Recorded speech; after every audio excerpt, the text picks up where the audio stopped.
Друзья, всем привет! Достался нам вот такой замечательный японский автомобиль Toyota Allion 2003 года за 400 косарей. Кузов для своих лет, конечно, в идеальном состоянии, можно сказать. А вот с двигателем все плохо. Двигатель, как вы видите, на газу. В общем, на автомобиле установлено газобаллонное оборудование. Но сам мотор в полумертвом состоянии. Жрет масло как не в себя. Где-то примерно литр на 1000 километров. Что охренеть как много. И сегодня мы его будем лечить с помощью вот такого лекарства от Лавра ML202+. В комплекте у нас идет два бутылька. В одном бутыльке сама раскоксовка для двигателей внутреннего сгорания. А во втором бутыльке 5-минутная промывка для двигателя. Также в наличии имеется шприц 25 кубов и удлинитель к нему. А также есть инструкция по проведению процедуры, по которой мы и будем производить раскоксовывание двигателя.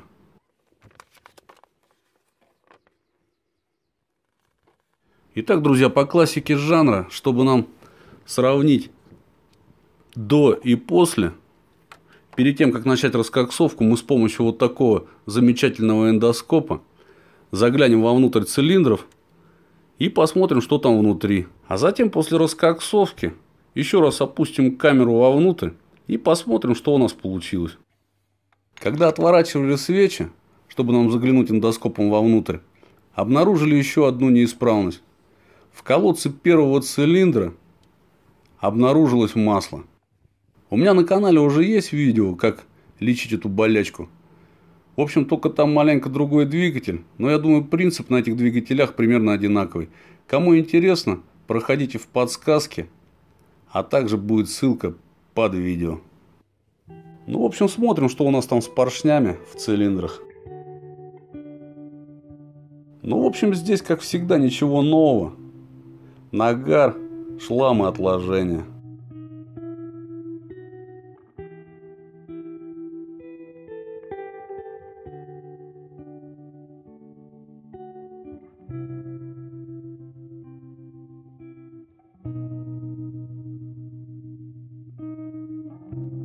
Но если честно, то я думал, будет намного хуже.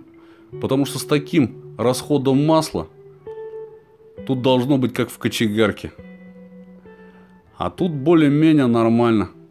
Но я думаю, возможно, что это еще из-за того, что автомобиль ездит на газу.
О, что-то я не понял, кто это нам улыбается из цилиндра. Посмотрите, прям как будто смайлик какой-то. Да, очень интересно. По ходу дела он сжирает все наше масло. А мы несем убытки. Конечно же, это была шутка. В общем, материала у нас предостаточно для сравнения. Переходим непосредственно к самой раскоксовке.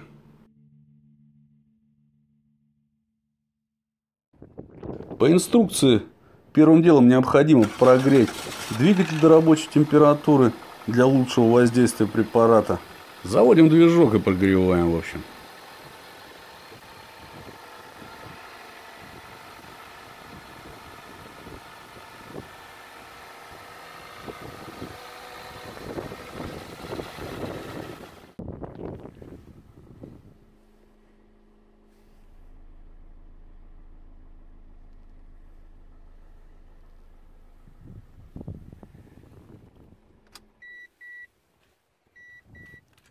В общем, отключаем систему зажигания, отключаем катушки и выворачиваем свечи.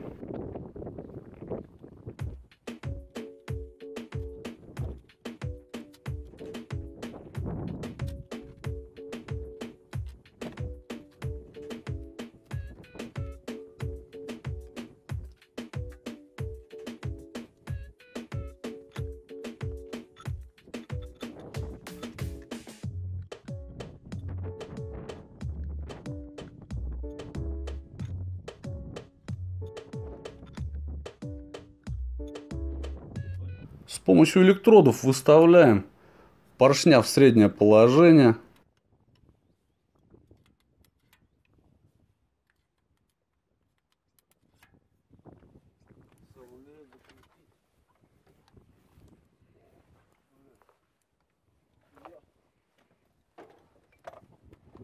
Поворачивая коленчатый вал по часовой стрелке за болтики вакуумного вала. Нормально. Так она трещотка, все равно ничего не было.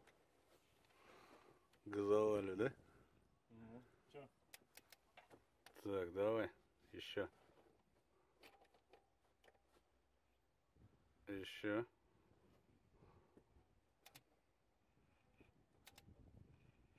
Хорош? Пойдет.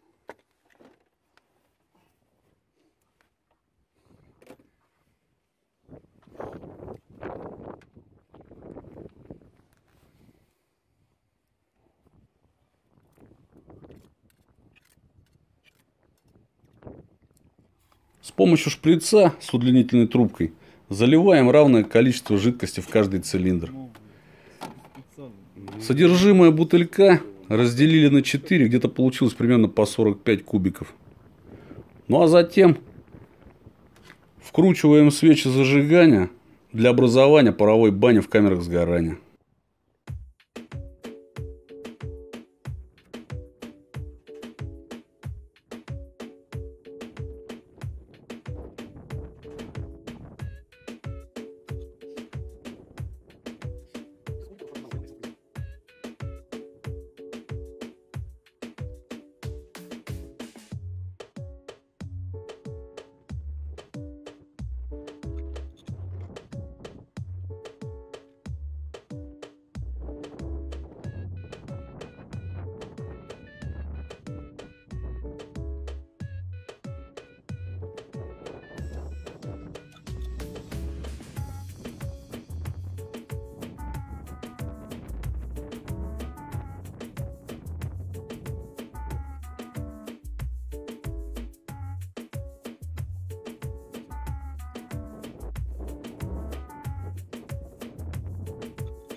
В общем, производитель рекомендует для профилактической очистки выждать час, а при значительном закоксовывании увеличить время воздействия препарата до 12 часов. Так как у нас случай тяжелый, мы оставим на 12 часов. Ну и для того, чтобы жидкость лучше просачивалась, нужно периодически незначительно перемещать поршня вверх и вниз. Хорошо, теперь назад.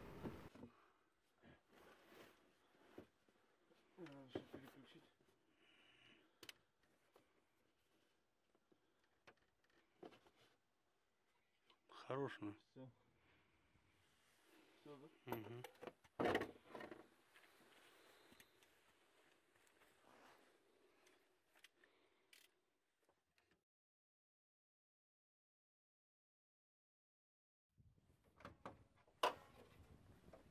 Ну вот, прошло 12 часов. В общем, сейчас выкручиваем свечи. Ну, все, заводим. И удалим остатки жидкости из цилиндров.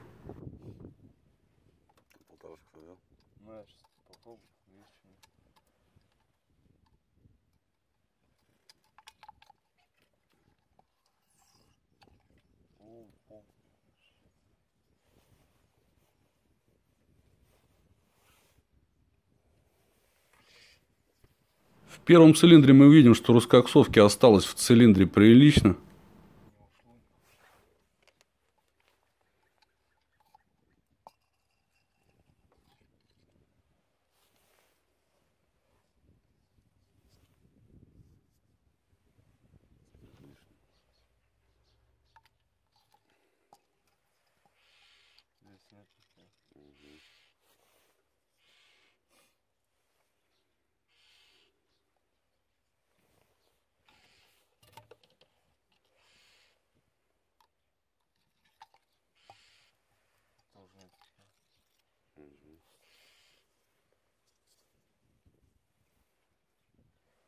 Ну а в остальных цилиндрах мы видим, что остатков нет. Вся жидкость через кольца ушла в поддон.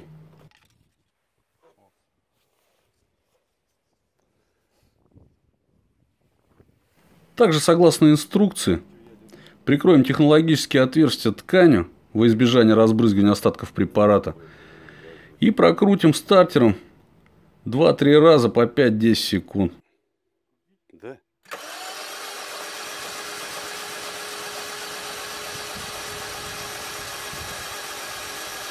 Хорош. Давай еще маленько.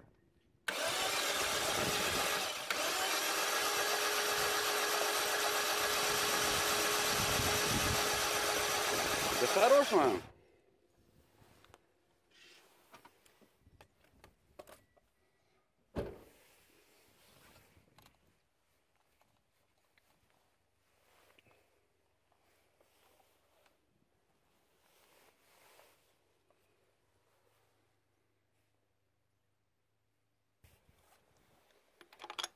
В общем, собираем все назад, вкручиваем свечи, устанавливаем катушки, подключаем зажигание.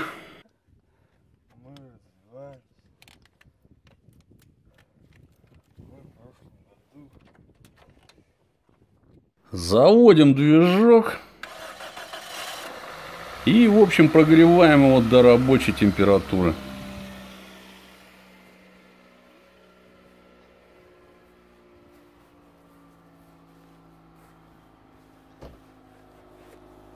Возможно непродолжительное дымление из-за выгорания остатков препарата и отложений, не опасных для катализаторов, утверждает производитель.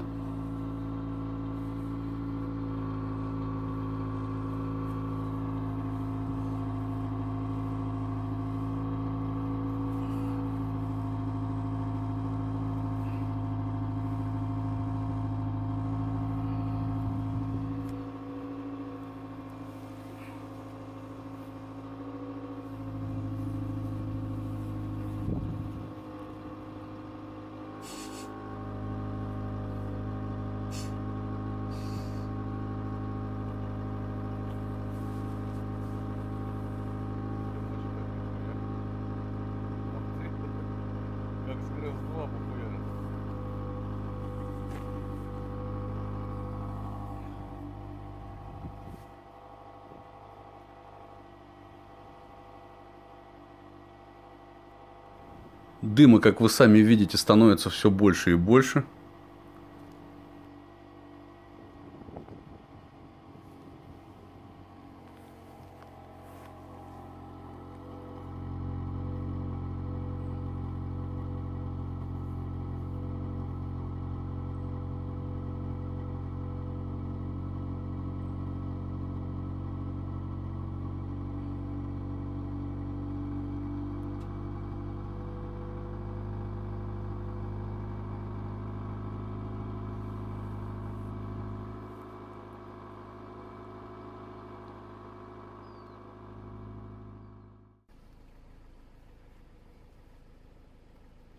Ну вот, движок прогрелся до рабочей температуры. Глушим мотор. Ну и переходим к следующему заключительному этапу, к промывке двигателя. Залить же надо сначала эту парашу.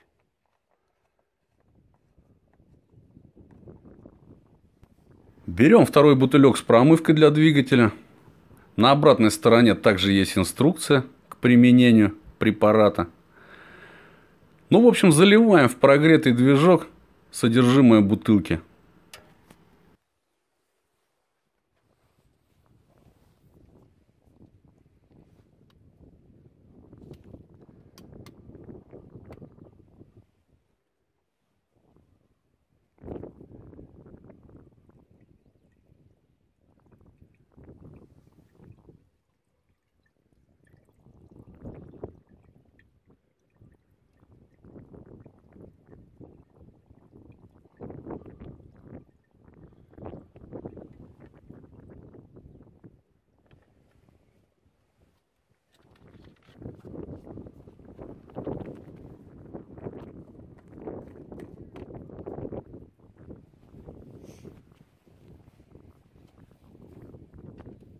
Заводим мотор и даем ему поработать на холостых оборотах 5-7 минут. Вообще на холостых рекомендует производитель, но мы будем немножечко подгазовывать.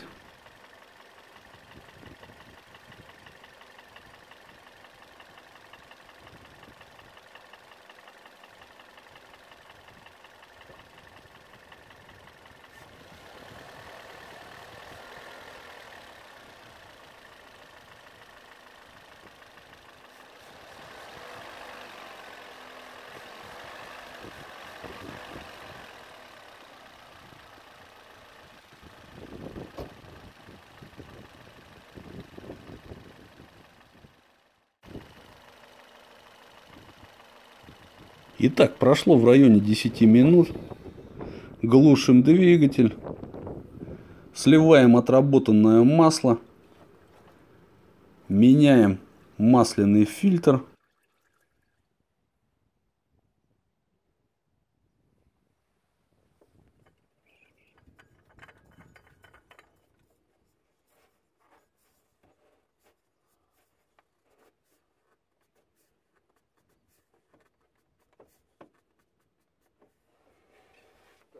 Ну и нам осталось залить свежее масло в двигатель. Масло, кстати, мы будем заливать для дизельных двигателей, так как оно имеет больший пакет моющих присадок и высокое щелочное число, намного выше, чем у масел для бензиновых двигателей. Недорогая полусинтетика 10В40 для дизельных двигателей. Возможно, что дизельное масло усилит эффект раскоксовки, ну и промоет мотор. Кто что об этом думает, обязательно напишите свое мнение в комментариях.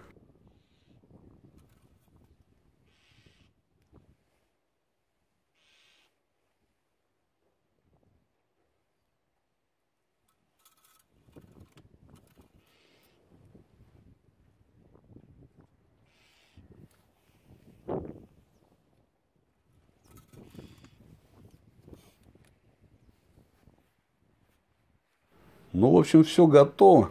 Заводим мотор.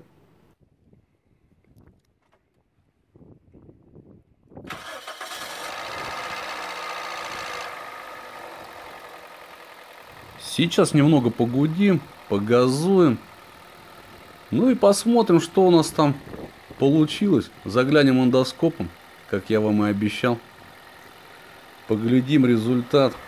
Как говорится, сравним до и после.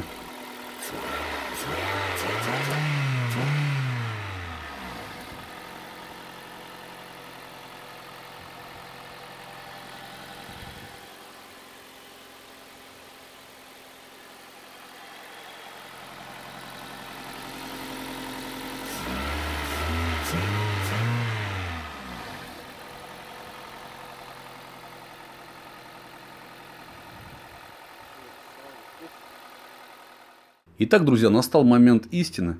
Выкрутили мы свечи, немного остудили движок. И сейчас заглянем и посмотрим, что у нас из этого всего вышло.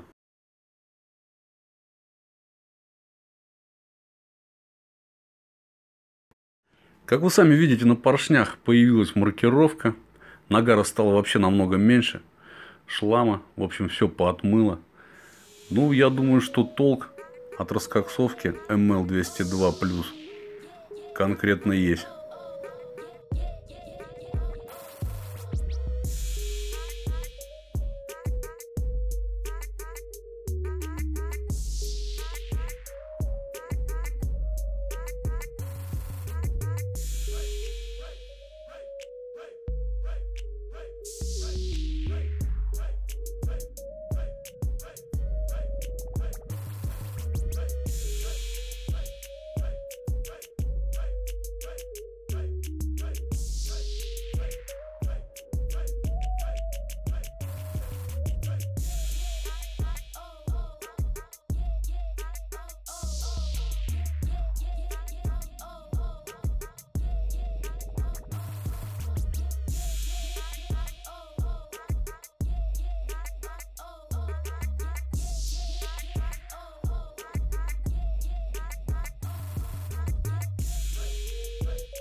Короче говоря, Лавруха себя в очередной раз показывает с хорошей стороны. Со своей задачей она справляется. Кокс отъедает, все очищает. Поршневая группа почти как новая, можно сказать. За исключением мелких недочетов. Ну, в общем, все отлично. Результатом, в принципе, я доволен.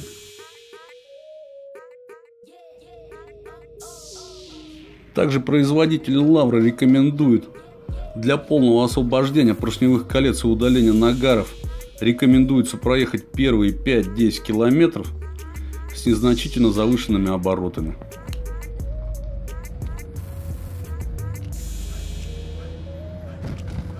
Сразу вам скажу, что динамика у автомобиля улучшилась, то есть на разгон стало намного резвее.